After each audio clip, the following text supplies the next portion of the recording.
запад до границата на България, на север до Ботевград, Стара планина, на юг до Осоговската планина, Грила, Самоковско, Дупнишко и Кюстендилско. И на изток до долното течение на река Искър. Обхваща административните области София, Перник и Кюстендил. Формирането на тази област, наречена още Шоклукот, е сложен процес, протекал между 7 и 12 век. Но произхода на названието и до днес остава неизменен. Шопите носят черти от културата на печенек, крак, славян и прабълга. Известен в областта е шопският поклас, съпроводен от гадулка, тудук, боянка, гайда и гусла. Големият български писател Елин Пелин също е шоп.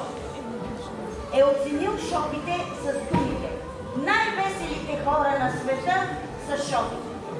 Защото това е в природата. Да се веселят, да се смеят на слабостите си, да бъдат мъдреци. В областта има много природни, исторически и архитектурни забележителности.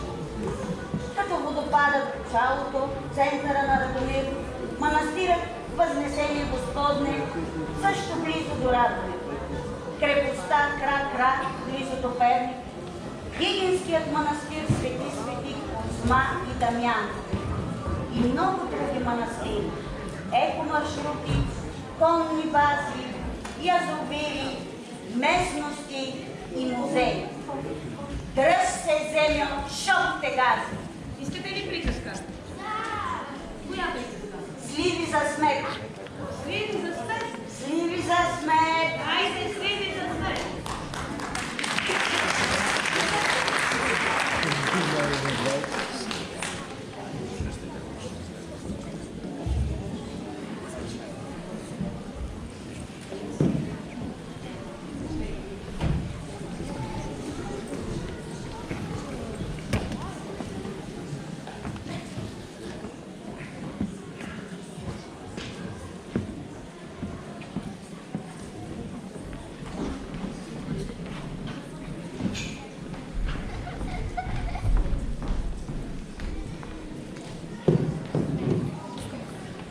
Едно село на Мегдана пристигнал един непознат мъж.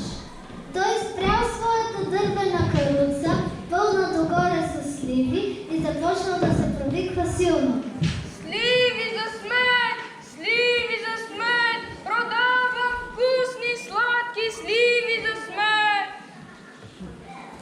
Сливи за смет! Сливи за смет! Продавам вкусни, сладки сливи за смет! Всички започнали да се споглеждат. Жените и момите хукнали през глава да събират боклук от домовете си. А мъжете от кафенето го гледали и се смели на глупостта му. Само мъжът продължавал да продава сливите и да събира боклуците. Сливи за смет! Сливи за смет! Продавам вкусни, сладки сливи за смет! И чули, че този човек търси жена за своя син? И коя ли от нас ще избере? И пък ти с такъв побъркан човек можеш ли да живееш? Всички се надпреварвали да донесат много сливи, да донесат много смет, за да вземат повече сливи. Само една девойка дошла с една малка кърпичка. В нея тя носила много малко смет.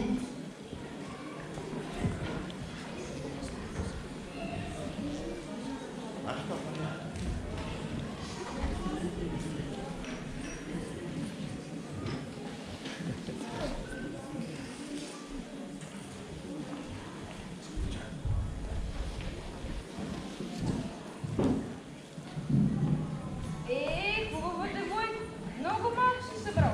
Какво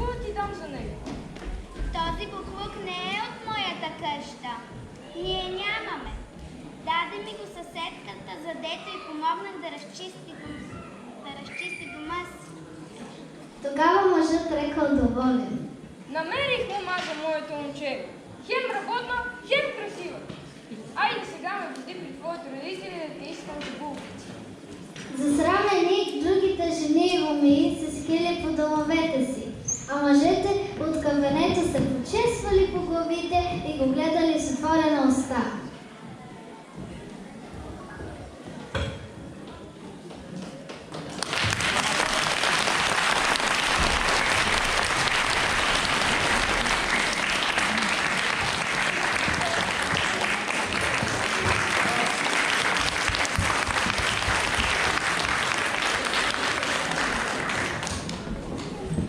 Айде пак изгубихме дядо с някоя кръчма. Чакай малко тук. Тук сливите за смет минават